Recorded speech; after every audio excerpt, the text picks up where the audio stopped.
time for 28mm World War II action. Will you recreate history or reshape it your way? On the Bolt Action Hub at beastsofwar.com.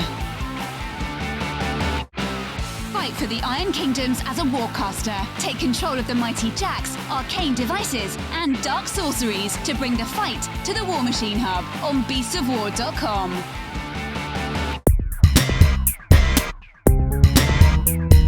Hey guys, and welcome to another stencil tutorial with myself and Brian from Anarchy Models.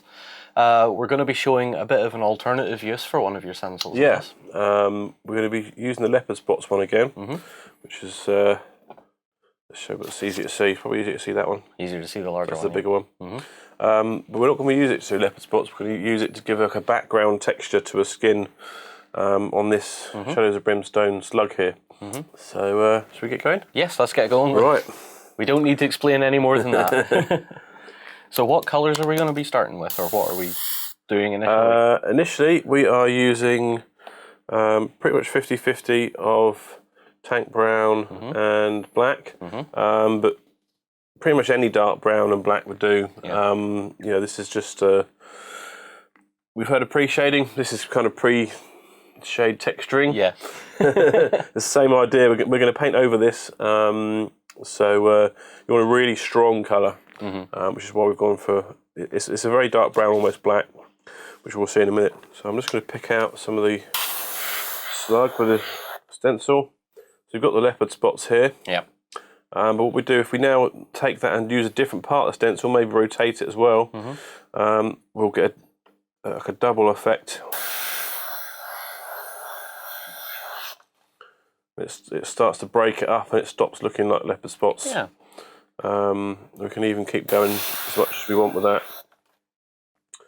And so we're getting like a weird sort of random texture pattern. Yeah, an oddly modelled sort of weird. Yeah. Yeah. I mean, it's similar to the mottled stencil we do, but that's lots of little dots. This is kind of a bit more random. But you could do the same sort of effect of multiple uses with the mottled as well, though. So let's just keep going with this.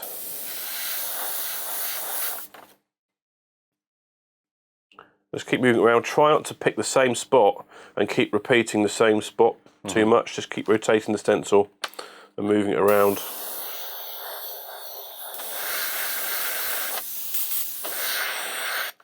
What I might even do is maybe do half with and half without the texture so you can see the difference. Yeah, that will be interesting.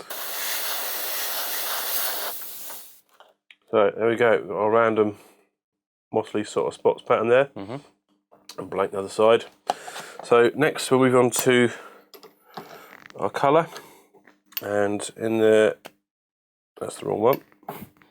In this one, we have light brown, mod layer light brown, with just one drop of a dark brown as well, just to darken it slightly because it was a bit too light.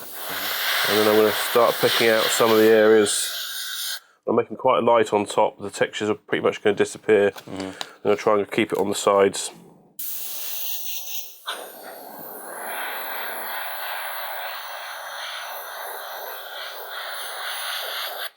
Got the three sort of mouth parts here, and we're aimed just in the middle of each of those, and quite close.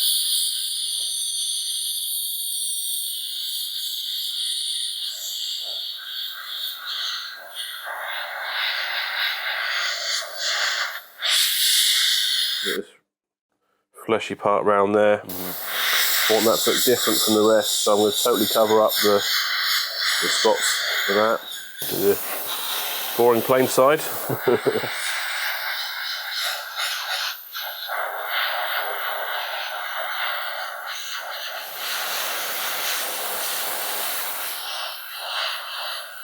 I'll come back in later with like a fleshy sort of colour for the mouth, I think. Yeah.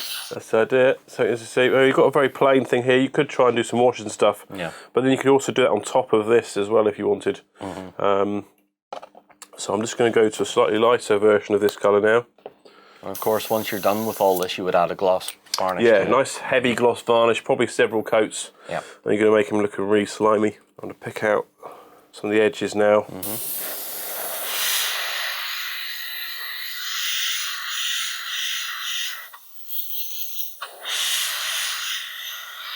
Just go around this top piece. It's very plain Yeah, it is. compared to that side. Yeah. And the texture is so mottled, it's very hard to tell what the original stencil actually was. Yeah, exactly. That's what I'm showing. You don't have to use the stencils exactly as I've shown, Yep. or as they were intended. You know, you can use them however you like. It's just one example. Just picking out this raised little lip here just to accentuate that more. Makes it sort of stand out as the fact that it's there. So there's that.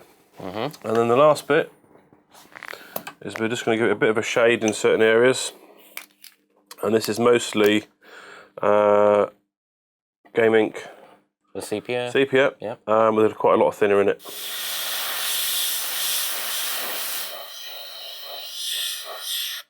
Because I'm aiming up underneath this top hat piece. If I came in this way, it wouldn't work. I'm trying to shade underneath. The same here, I'm going to try and aim right up into the mouth to get between the teeth, like that.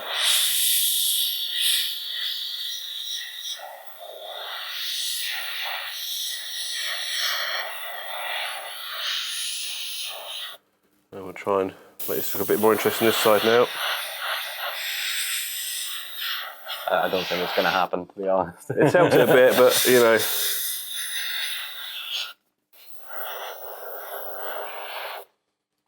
Anyway, there we go. Yeah. So you then come back in, paint the teeth by hand, maybe a nice pink purpley wash through the big mouthpiece there. And as I said, heavy gloss varnish would look cool. Definitely. And that is just one way that you would suggest using the stencil set, since you just encourage people to experiment. Yeah, experiment with them. We'd love to see that as well if you've got some pictures. You know, don't just use it exactly as I've shown. There's all kinds of ways you can do it. Reverse of what I've said in some cases. So, you know, go wild with it. So we're going to see some really awesomely painted slugs and amazing leopards as well. Yeah, that's the idea. So that's it then. So thank you very much for watching, guys. Put your comments down below. Let us know what you think. If you have any pictures of using Anarchy Model stencils, put a link in for them. We'd like to have a look. Yeah. But until next time, thanks for watching. We'll see you again soon. Cheers, guys.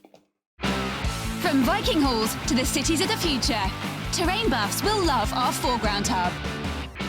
Watch gaming tables of all genres come to life at beastsofwar.com. Become a general of mighty armies at the Kings of War Hub. Take command of elves, dwarves and orcs in this game of masked fantasy combat on beastsofwar.com.